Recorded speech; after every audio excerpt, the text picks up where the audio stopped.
morning. This is Dr. Javery from Vibra Hospital in Denver. I'm the medical director of the LTAC facility here. Thank you again for joining us this month. This month we'll be talking to you a bit about traumatic brain injury. As you can imagine, essentially this is when there's some sort of an impact to the brain or the skull, and it covers a really wide spectrum of conditions when that happens. This could be something as simple as a simple concussion, like in a football game, all the way to a severe injury like a car accident. I'm going to focus a bit more on the more severe sides of traumatic brain injuries.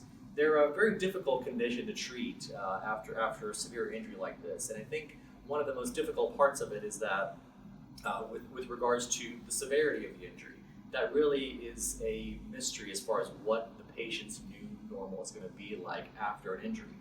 Oftentimes people are unable to breathe on their own, they're unable to swallow on their own, they're unable to talk and walk, and therefore they require ICU level of care. Sometimes you get bleeding in the brain or a skull fracture because of a car accident from a traumatic brain with a traumatic brain injury. And therefore, oftentimes there's some sort of surgery involved to remove part of the skull and to take the bleeding out of the brain to relieve the pressure that's in there. Usually people have a feeding tube put in and a tracheostomy put in and on a ventilator after a procedure, after an injury like that. In that situation, that's when a facility like Vibra Hospital comes into play. We have a large multidisciplinary approach to handling folks with traumatic brain injuries. A care team after a traumatic brain injury is really important, and that usually involves an internal medicine physician to help manage any medical issues for patients, as well as a pulmonologist who can help manage the tracheostomy if that's in place, and to manage ventilator issues. We also have, which I think is really important, is a physiatrist or a PM&R physician. That helps manage and navigate the rehabilitation part of one's recovery.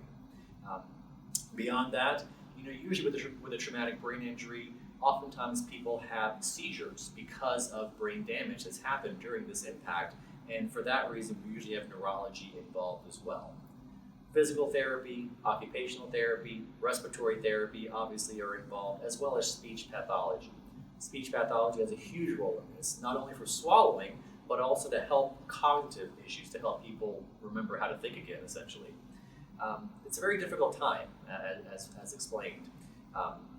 Oftentimes, it's even more difficult for families than it is for patients, because we as healthcare professionals can do our best for patients, but we oftentimes cannot predict, and we don't know what a patient's new normal is going to be like.